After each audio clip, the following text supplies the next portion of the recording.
talk about your film. I was reading about it when part of your making, and it kind of started with a group of friends watching flicks and thinking of what happened to the odd films, right? Yeah, exactly that. Darren and I have been good friends for about 10 years now. We met and bonded over our love of film and filmmaking, and as we became friends, we realized we were into a lot of the same stuff that wasn't really getting done as much anymore. These sort of odd movies that cross multiple genres and have an unpredictability about them, have collections of interesting characters that come in and out and interconnect in cool ways, and just have that feeling of a discovery when you watch them, and so as we were talking about making a feature and we were kicking around this idea, I felt that same energy just from the initial discussion about the idea, and just got so excited and started to see all the possibilities of what you can do with that, and how cool would it be to tell a story like that set in our hometown that takes place over like one night, a story that was so crazy that it almost felt uh, like a fantasy in some sense, and it had a magic to it. But if it did happen to you over that one night, and you told your friend, they would never believe it, because what's the evidence that's left afterwards. So that was really the jumping off point that got us really excited about doing it. And it's one of those films where I caught myself not rooting for the good guy, the victim. In this case, I was torn between which villains. I Oh, was nice.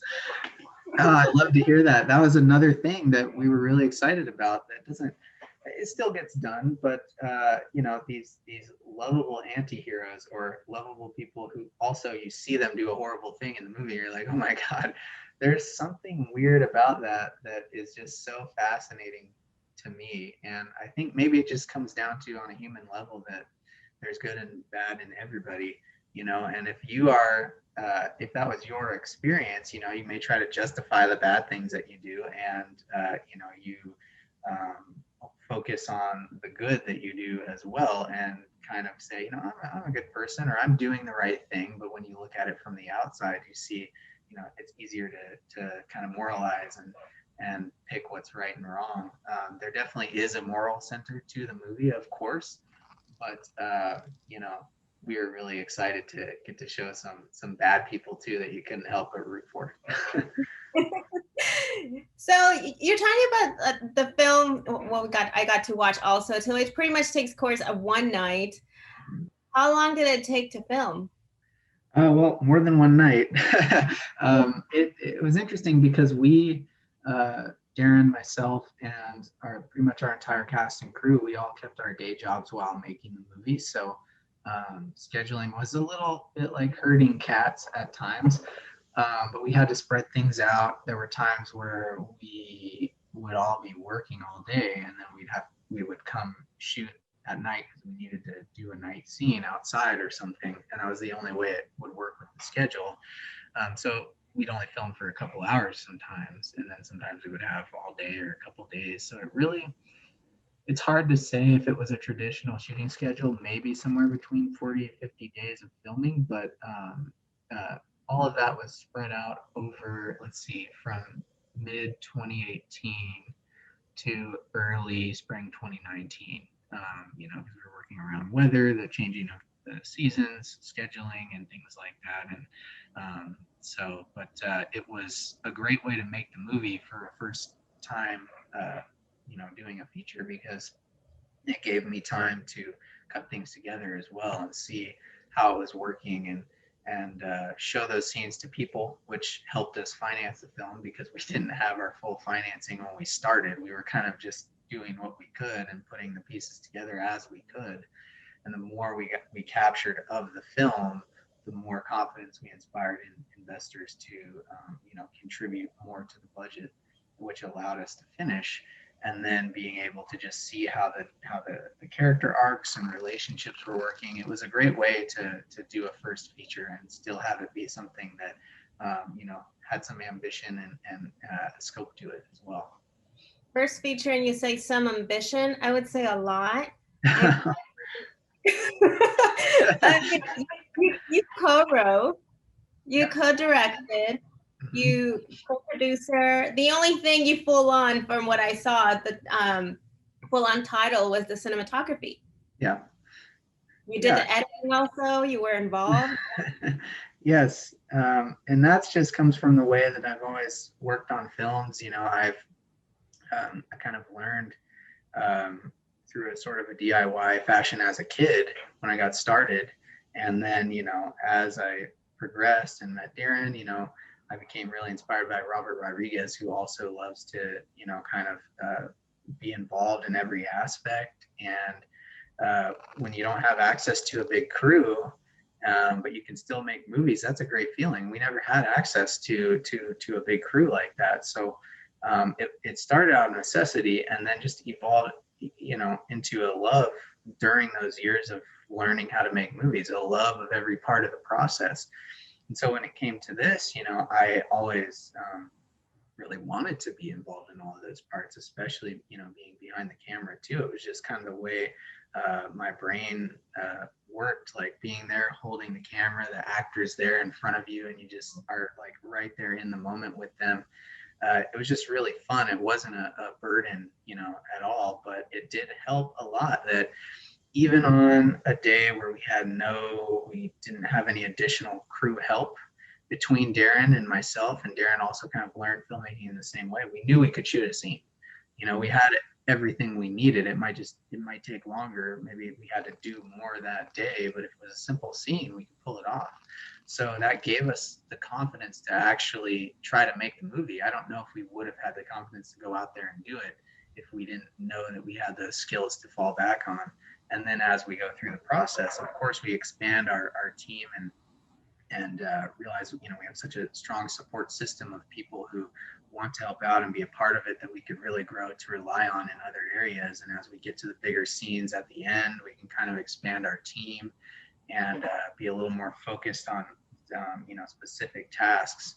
So we also realized there was great value in that community and that collaboration as well. So it's kind of a mix, but it was a blast, you know. I'd definitely do it again. Well, you right now you mentioned about like the end and the bigger scenes, but you're also talking about everyone having full-time jobs and, you know, pretty much doing shots at night. How did you manage to get the scheduling? Because you had quite a bit of a cast. Yeah, and that was the biggest challenge of the entire film, and something that was the newest challenge for me too, something I had never dealt before. Scheduling that many people with disparate schedules. I have huge respect for people who do this every day as they're living in on Hollywood movies and things like that. It was like the most difficult puzzle you could imagine, but you know, you kind of just patience and humor became our mantra. You know, you kind of just try to roll with the punches. And with that big scene at the end, we scheduled it as far out as we could. You know, we asked people to really reserve those days. And for those, we did take days off. At least some of us did. I imagine other people were going to, you know, to work as well. We storyboarded the entire scene. We made, you know, a little video walkthrough. We got the cast and crew there to rehearse just their motions, where they would be going in the set over and over again, just kind of running drills, getting people used to what they were supposed to do, running the lines, practicing the stunts and the effects that were going to happen, and then getting our safety personnel there, you know, to handle the stunts and effects and armory and things, you know, safely to keep everybody safe and comfortable. Organizing the food and keeping people warm because we shot it in January, even though everybody's in short sleeve shirts. It was a big undertaking, the biggest undertaking I've ever been involved in any movie. And I gotta say, it was such a rewarding feeling to be there as the sun's coming up when we're all done shooting. We're striking the set, and to just realize that we pulled it off. And I've talked to a lot of the actors who have all said it was their favorite scene to shoot. And I think it was just really awesome to put something like that together in our Northern California film community. And there's my cat. So. Crashers.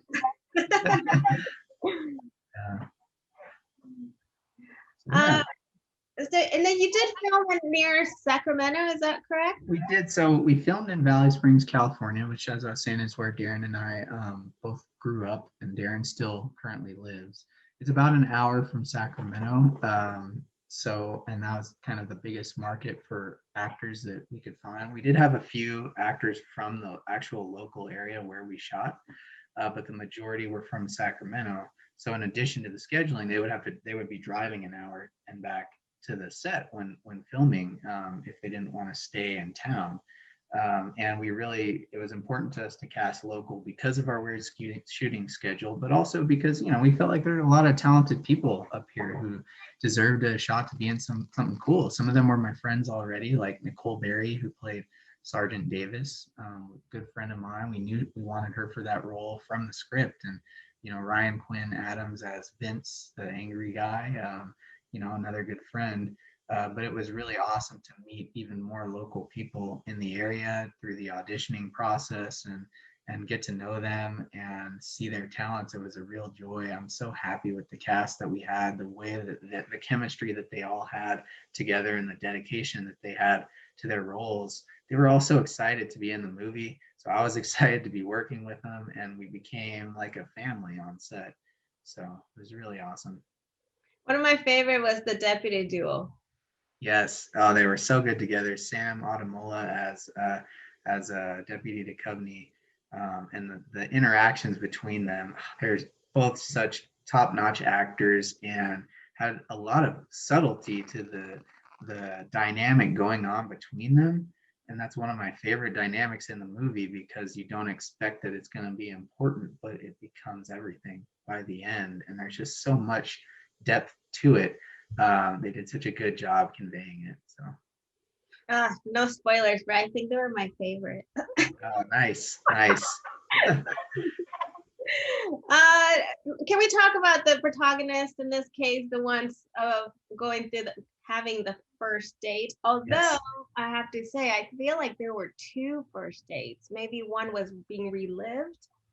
Yes, and it's a cool little thing.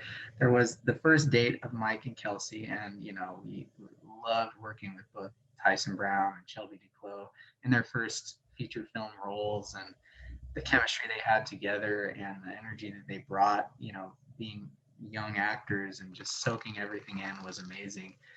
It was really fun too to incorporate the relived first date as well between Roger and Thelma, and even in a more vague sense, but the idea of dates and romantic connection and partnership and love, whether romantic or familial in a sense, among friends throughout all of the characters in the movie. That was kind of the theme that united everybody, the ways that they navigate those relationships and what it means to care about somebody else, the ways that you show that to them or not, and the circumstances that that cause that, and the events that ensue because of the way those things are handled. It kind of united all the characters, and it was really fun to have that overarching theme, but still have a pretty solid focus on, a young kid who wants to take his crush out on a first date. You mentioned Tyson and Shelby being one of the first feature. How did you know they were the ones to play the protagonist? Well, when we saw their individual audition videos, we got that feeling, right? And Tyson had apologized for not having anyone to read his lines with him, and said something about how it was his first audition. And before he even got into the script, I was kind of laughing, and I could tell from his energy that he was probably right for the part. And Shelby, she did her video audition and even came and met us in person, and she had this confidence and this kind of no nonsense attitude to her, but real kindness as well, at her heart that you could just feel. And I came to find out later that she actually felt shy and nervous and not very confident in her real life. So she was stepping into this very confident character and feeling inspired by that. So that was really cool to hear. But then when we got them together and we did a screen test in Darren's garage of a scene where they're sitting in the car talking to each other face to face, you know, we felt the chemistry, and we just knew while we were filming it that they were the pair, you know, and couldn't have been happier with what they both brought to it. Well, thank you so much for the time. I hope no one out there has a first date like this one. And I hope not. I hope not as well. But it would make a great first date movie, though, I must say, if you want to take your crush out. Okay, well, we'll keep that in mind. Thank you so much, Manuel, for your time. All right, you too. Take care. Thank you. You too. Bye-bye.